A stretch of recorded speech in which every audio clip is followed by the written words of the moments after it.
ዓለም እብደታቸውን በአንድ ድምፅ የመሰከረላቸውና ያረጋገጠላቸው ትራምፕ ኢራን ተኩስ አቁም ጠይቃኛለች ቢሉም ኢራን ግን ቀልዶት አይጠገብም ስትል በሰነዘረችው ከባድ ጥቃት በኩዌት ኢንተርናሽናል የአየር ማረፊያና በኳታር የነዳጅ ዴፖ ላይ ከፍተኛ ውድመትና ቃጠሎ ተከስቷል። ትራምፕ ዛሬ ደግሞ ስለ ተኩስ አቁም ባጋሩት ጽሑፍ ከተኩስ አቁም ስምምነቱ በፊት ኢራንን ፈጽሞ የተረሳች እስክትመስል ድረስ እንደበድባለን፣ ወደ ድንጋይ ዘመንም እንመልሳታለን ሲሉ ፎክረዋል። ቀጠናው መታመሱን የቀጠለ ሲሆን እስራኤል በበኩሏ በደቡብ ሊባኖስ ከሂዝቦላ ጋር እየተዋደቀች ነው። ከሁለቱም ወገኖች ሟቾች እየበረከቱ ነው። በሌላ በኩል የእስራኤል መከላከያ ሚኒስቴር ኃላፊው ካትስ ዛሬ ደግሞ በደቡብ ሊባኖስ የሚገኙ መኖሪያ ቤቶችን እናፈርሳለን፣ ከዚህ የተሰደዱትም ጦርነቱ ቢቆም እንኳን ተመልሰው እንዳይመጡ እናደርጋለን ብለዋል። ይህን ተከትሎም ከቻይና እስከ ካናዳ መላው ዓለም ቁጣውን ገልጿል። ቻይና የጋዛው ታሪክ ሲደገም ቁጭ ብለን ማየት የለብንም ብላለች። ኢራን የሆርሙዝ ሰርጥን ለአሜሪካ ለእንግሊዝና ለአጋሮቻቸው ብቻ ዘግታ ለቀሪ ሀገራት ልትከፍት እንደምትችል ገልጻለች። ከዚህ በኋላ የዓለም የኃይል ሚዛንም ወደ ሩሲያና ቻይና በእጅጉ ያጋድላል የሚለው የበርካታ ፖለቲካ አዋቂዎች እምነት ሆኗል። ዓለማችን እጅግ አጣብቂኝ ሁኔታ ውስጥ ባለችበት በዚህ ወቅት ከዚህ በኋላ ይባስ ብሎ በ1973 ከተከሰተው በ10 እጥፍ የሚበልጥ የነዳጅ እጥረት ዓለም ላይ ይከሰታል ሲሉ ሰር ሪቻርድ ሼሪፍ ተናግረዋል። In a social media post, he said that Washington will consider when Hormuz Strait is open, free and clear. Until then, US forces are blasting Iran into oblivion, or as they say, back to the Stone Age. ሰላም ጤና ይስጥልን። በመላው ዓለም የምትገኙ ውድ የመሿለኪያ ቤተሰቦች በዛሬው መሰናዷችን 33ኛ ቀኑን ስላስቆጠረውና ተባብሶ ስለቀጠለው ጦርነት እንዲሁም ከዛ ጋር ተያያዥ የሆኑ ጉዳዮችን እናስቃኛችኋለን። ቻናላችንን ሰብስክራይብ፣ ላይክ እና ሼር ታረጉ ዘንድም እንጋብዛለን።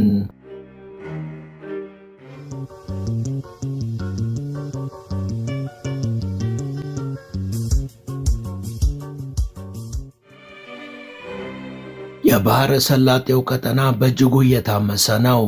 ኢራንና እስራኤልም ያለማቋረጥ እየተሰነዛዘሩ ነው። ኢራን ዛሬ ጠዋት በፈጸመችው ጥቃት በማዕከላዊ እስራኤል ፍንዳታ ተሰምቷል። ግዛቱን ኢራን ማጥቃቷን ተከትሎ ከፍተኛ ፍንዳታዎች ከመሰማታቸው ባሻገር ካፌዎች፣ መሠረተ ልማቶችና የተለያዩ ተቋማት መውደማቸው ተገልጿል። በጉሽዳን በሻሮንና በሰማሪያ ክልሎችም የሳይረን ድምጾች ሲጮሁ አድረዋል። ከዚህ ባሻገር የኢራን ሚሳኤሎች በሰሜንና በደቡብ እስራኤል ከባድ ጥቃትን ፈጽመዋል። ኢራን በሰው አልባ ጀት በሰሜን ኢራን ኪሪያት ሼሞና ከተማ ከፍተኛ ውድመትን አድርሳለች። ይሄው ሰው አልባ ጀት በሳፋዳ አካባቢም ጥቃት የፈጸመ ሲሆን የጀቱ እስካሁን በእስራኤል ራዳር ውስጥ አለመግባቱ ደግሞ የቴል አቪቭ ሹማምንቶችን አስጨንቋል።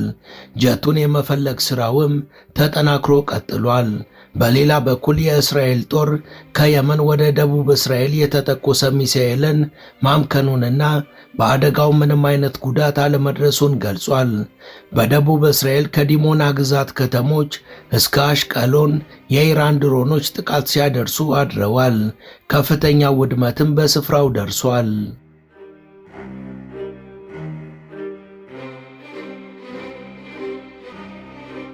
ተጠናክሮ በቀጠለው የኢራን ጥቃት በማዕከላዊ እስራኤልም በቢን ቤሬክ፣ በሆሎንና በፔታ ቲክቫን ከተሞች ከፍተኛ ውድመት ደርሷል።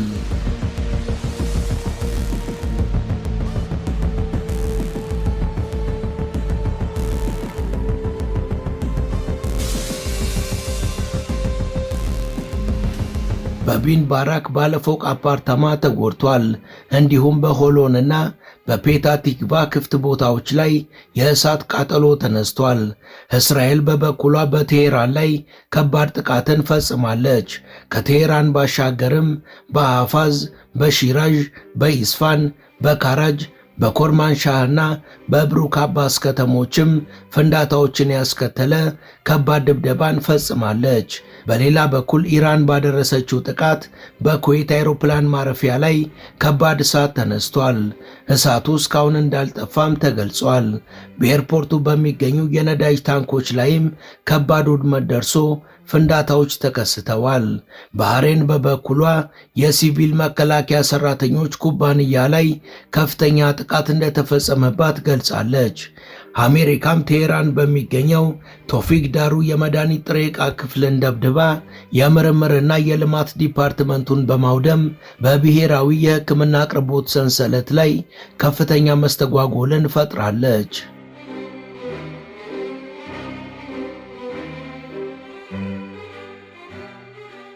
የኳታር መከላከያ ሚኒስቴር ዛሬ ረፋድ ላይ ከኢራን ሚሳኤሎች ወደ ኳታር መወንጨፋቸውን ገልጸዋል። አንዱ ሚሳኤል በኳታር መንግስት ባለቤትነት ስር ባለው ሐኳ አንድ የነዳጅ ጫኝ መርከብ ላይ ከፍተኛ ውድመትን አድርሷል ተብሏል። ጥቃቱ የተከሰተው ከኳታር ራስ ላፋን የኢንዱስትሪ ማዕከል በስተሰሜን 31 ኪሎ ሜትር ርቀት ላይ እንደሆነ የእንግሊዝ የባህር ንግድ ኦፕሬሽን አስታውቋል። መርከቧ በወደቡ ሳለች በሚሳኤል በመመታቷ ከፍተኛ ውድመትም ደርሶባታል። በውስጧ የነበሩ 21 ሰዎች ግን ምንም ጉዳት እንዳልደረሰባቸው ተገልጿል። የኳታር ኢነርጂ ባለስልጣንም በዚህ ክስተት ምክንያት በአካባቢው ላይ ምንም ተጽዕኖ አልተፈጠረም ሲል ገልጿል። በሌላ በኩል እንደተፈራው ሁቲዎች ከድሮን ተሻግረው በባላስቲክ ሚሳኤሎችም እስራኤልን ማጥቃት ጀምረዋል። በዛሬው ዕለትም በርካታ ሚሳኤሎችን ማስወንጨፋቸውን የሁቲው አልመርሲያ ቴሌቪዥን ገልጿል።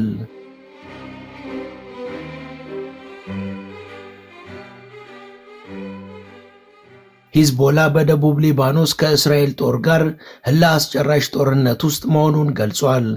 እስራኤል ደቡብ ሊባኖስን ወደ ግዛቷ እንደምጠቀልል ከገለጸች በኋላ መሪው ኔታንያሁና የጦር አለቃው እስራኤል ካትዝ በአንደበታቸው ጉዳዩን አረጋግጠዋል። በተለይ ደግሞ የመከላከያ ሚኒስቴሩ እስራኤል ካትዝ ዛሬም በድጋሚ በደቡብ ሊባኖስ የሚገኙ ቤቶች እንደሚፈርሱና በመቶ ሺዎች የሚቆጠሩ ከአካባቢው የተፈናቀሉ ሊባኖሳውያን እንዲመለሱ እንደማይፈቀድላቸው ተናግረዋል። ይህን ተከትሎም እስራኤል በዓለም አቀፉ ማህበረሰብ ዘንድ ከፍተኛ ተቃውሞን እያስተናገደች ነው። ቻይና እስራኤል በሊባኖስ እያደረገች ያለው ወረራ ዘመኑን የማይመጥን ዓይን ያወጣ የሕግ ጥሰት ነው፣ ከ1200 በላይ ሊባኖሳውያንም ሕይወታቸውን አጥተዋል፣ ሁሉም አካል እርምጃ መውሰድ አለበት ስትል በተባበሩት መንግስታት ድርጅት አስቸኳይ ስብሰባ ላይ በተወካይዋ በኩል ተናግራለች። Lebanon must not become another Gaza, and the international community must never allow the tragedy of Gaza to be repeated. China calls on the parties concerned to ሊባኖስ ሌላኛዋ ጋዛ መሆን የለባትም። ዓለም አቀፍ ማህበረሰቡ የጋዛው ግፍ ሲደገም ዝም ብሎ ማየት የለበትም። እስራኤል ይህንን ህገወጥ ወረራ እንድታቆም የቻይና መንግስት በጥብቅ ያሳስባል። የካናዳው ጠቅላይ ሚኒስትር ማርክ ካርኔይም እስራኤል በሊባኖስ እየፈጸመችው ያለው ነገር ዓለም አቀፍ ሕግን የሚቃረንና የሀገሪቷን ሉዓላዊነት የሚጋፋ ነው። ይህን መሰሉን ተግባር ዝም ብለን በቸልታ መመልከት የለብንም። እስራኤል ልትወገዝና ሃይባይ ሊኖራት ይገባል ብለዋል። Of Lebanon. It's a violation of their territorial sovereignty. Integrity and sovereignty. ይህ ሕግን የጣሰ ወንጀል የሆነ ሊባኖስን የመውረር ተግባር ነው። የሀገራቸውንም ሉዓላዊነት የጣሰ ድርጊት ነው። ምንም ቅድመ ሁኔታዎችንም ሆነ ምክንያቶችን ቢያቀርቡም ይህ ወረራ ሕጋዊነትና አግባብነት የጎደለው ነው። በመሆኑም ካናዳ የእስራኤል መንግስትን ታወግዛለች። ትላንት ምሽት ደግሞ በሺዎች የሚቆጠሩ ኢራናውያን ቴሄራን በሚገኘው አብዮት አደባባይ ላይ ወጥተው መንግስታቸውን የሚያበረታታ ህዝባዊ የድጋፍ ሰልፍ አድርገዋል። በስፍራው የተገኙት አራክቺም እኔ የመጣሁት ከህዝቡ ጥንካሬን ለመውሰድና የህዝባችንን ሞራል ለማሳደግ ነው ብለዋል። በሰልፉ ላይ ፕሬዚዳንት መሱድ ፔዜክሺያንም መገኘታቸው ታይቷል። دیدن این مردم واقعا یک روحیه بسیار بزرگی رو به همه میده و من هم یه قطره از همین مردم هم በኢራን ያንደራደርም አቋም የተበሳጩት ፕሬዝዳንት ዶናልድ ትራምፕ ኢራን ከዚህ በኋላ ጦርነቱን እንድታቆም ስምምነት ማድረግ አይጠበቅባትም፣ ምክንያቱም ግጭቱ ከ2 እስከ 3 ሳምንታት ውስጥ ሊቆም ስለሚችል ምንም አያሳስብም ብለዋል። የኢራን የውጭ ጉዳይ ሚኒስቴር አባስ አራግቺ በበኩላቸው ከአልጀዚራ ጋር ባደረጉት ቆይታ ከአሜሪካ ጋር በሚደረጉ ንግግሮች ላይ እምነት እንደሌላቸው ተናግረው ከዋሽንግተን መልእክት ቢደርሳቸውም ምንም አይነት ድርድር እየተካሄደ እንዳልሆነ ተናግረዋል። እነሱ የገልፍ ሀገራትን እንደ ማስያዣና እንደ መሸሸጊያ ዳዋ እየተጠቀሙባቸው ነው። አሜሪካ የእነሱን መሬትና ውሃ ተጠቅማ እኛን ስታጠቃ ዝም ማለታቸውን በመቀጠላቸው ካሁኑ የበለጠ ከባድ ዋጋንም ይከፍላሉ ብለዋል።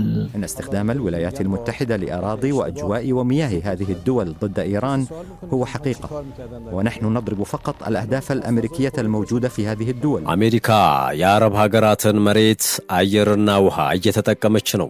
እኛን የምታጠቃን ለዚያም ነው። እስካሁን በሀገራቱ ላይ ያሉ የእሷ ይዞታዎችን ብቻ ነጥለን እየመታን ነው። ይህ ነገር በዚሁ ከቀጠለ ግን መውሰድ ያለብንን እርምጃዎች ሁሉ እንወስዳለን። ውድ የመሿለኪያ ቤተሰቦች ይህን ዘገባ እዚህ ድረስ ከተከታተላችሁት ቻናሉ የበለጠ እንዲያድግ አንድ ጊዜ ሰብስክራይብ እንድታደርጉ አስታውሰን ተረካችንን እንቀጥል። ጠዋት የሚናገሩትን ማታ የማይደግሙት ትራምፕ ዛሬ ከሰዓት በኋላ ደግሞ በትሩዝ ገጻቸው የኢራኑ ፕሬዝዳንት የተኩስ አቁም ይፈልጋሉ በሚል ባጋሩት ጽሑፍ የኢራኑ ፕሬዝዳንት አሜሪካንን የተኩስ አቁም ጠይቀዋል ቢሉም በኢራን በኩል በዛሬው ዕለት ስለ ጉዳዩ የተባለ አንዳች ነገር የለም። ትራምፕ በዚህ ጽሑፋቸው የተኩስ አቁም ጥያቄውን የሆርሙዝ ወሽመጥ ሲከፈት ነፃና ክፍት ሲሆን ያኔ እናስብበታለን፣ እስከዚያው ድረስ ግን ኢራንን ፈጽሞ የተረሳች እስክትመስል ድረስ እንደበድባለን፣ አሊያም ወደ ድንጋይ ዘመን እንመልሳቸዋለን ሲሉ ፎክረዋል። የኢራኑ ፕሬዝዳንት መሱድ ፔዜክሺያን ትላንት ከአውሮፓ ህብረት ካውንስል ፕሬዝዳንት አንቶኒዮ ኮስታ ጋር ባደረጉት የስልክ ውይይት ጠላት ሀገራት ዳግም ጦርነትን ላለማጫር ዋስትና ከሰጡ ኢራን ጦርነት ለማቆም ፍላጎት እንዳላት ማመላከታቸው ተገልጿል።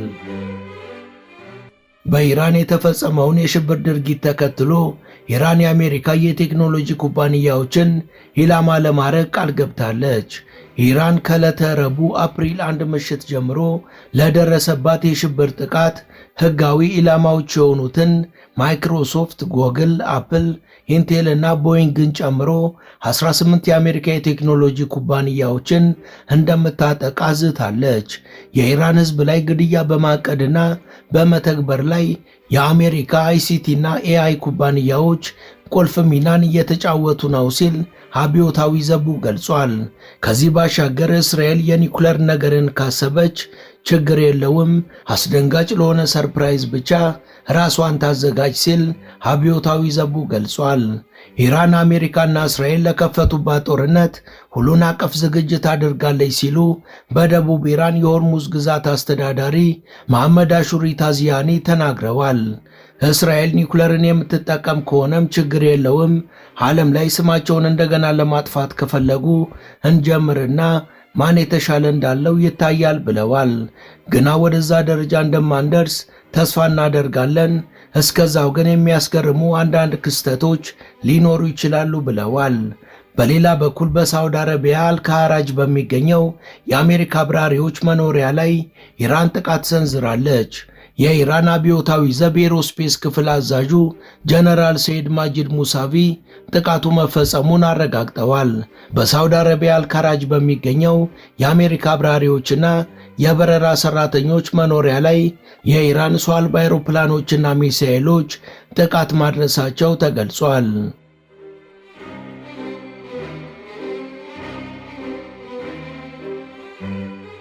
አሜሪካ ከኢራን ጋር በገጠመችው ጦርነት ስትራቴጂካዊ በሆነ ሁኔታ እንድትገለል አድርጓታል ሲል ዘ አትላንቲክ ጽፏል።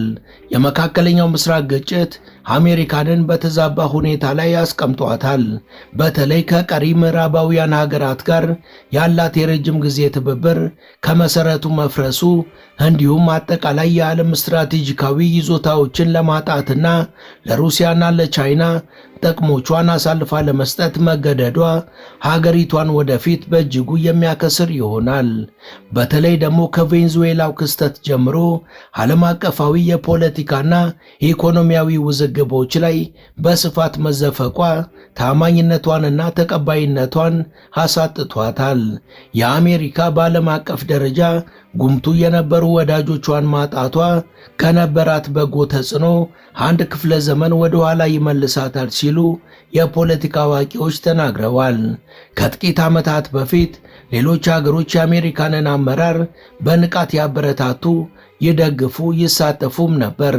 እንደ ኔቶና የተባበሩት መንግስታት ድርጅት ባሉ ተቋማትም መሰል ወረራዎችን በቀላሉ ሕጋዊ ያደርጉ የነበረ ሲሆን አሁን ግን ይህ ሁሉ የሀገራትና የተቋማት ንቁ አጋርነት ደብዛው ጠፍቷል። አሜሪካ አሁን ላይ እንኳን እንደወትሮ አበጀሽ የኛ ልጅ ልትባል ቀርቶ ዓይንሽን ላፈር ተብላለች። ከእንግሊዝ እስከ ደቡብ ኮሪያ፣ ከስፔን እስከ ጣሊያን፣ ከጀርመን እስከ ካናዳ ሁሉም ለአሜሪካ ጀርባቸውን ሰጥተዋል። ይህ ደግሞ የአሜሪካንን የቁልቁለት ጉዞ የሚያፈጥን ይሆናል ሲል ዘ አትላንቲክ ትንታኔውን ደምድሟል።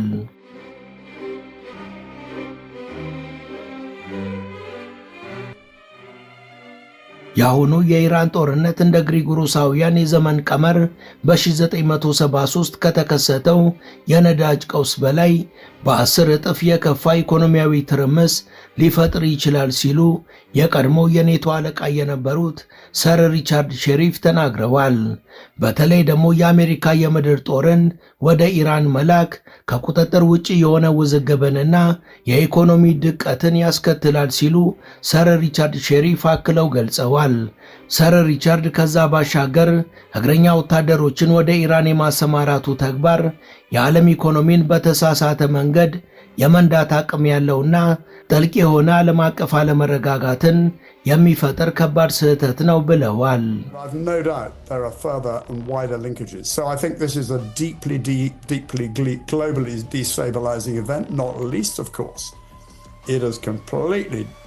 ይህ ጦርነት ብዙ መዘዞችን እንደሚያመጣ እርግጠኛ ነኝ። በዓለም አቀፍ ደረጃ እየፈጠረ ያለው ምስቅልቅሎሽ ቀላል የሚባል አይደለም። በ1973 ከተፈጠረው በ10 እጥፍ የከፋ የኢኮኖሚ አደጋንም ደቅኗል። ወደ ቻናላችን ቤተሰቦች ለዛሬ ያሰናዳንላችሁ ይህን ይመስል ነበር። እስከ ዝግጅታችን ፍጻሜ አብራችሁን ስለነበራችሁ ከልብ እናመሰግናለን። በቀጣይ ቢሰሩ የምትሏቸውን ርዕሰ ጉዳዮች ብትጠቁሙን ደስ ብሎን እንቀበላለን። ቻናላችንን ሰብስክራይብ ማድረግ፣ የደውል ምልክቱን መጫንና ላይክ ማድረግ አትዘንጉ እያልን ለዛሬ በዚሁ ተሰናበትን። መልካም ጊዜ።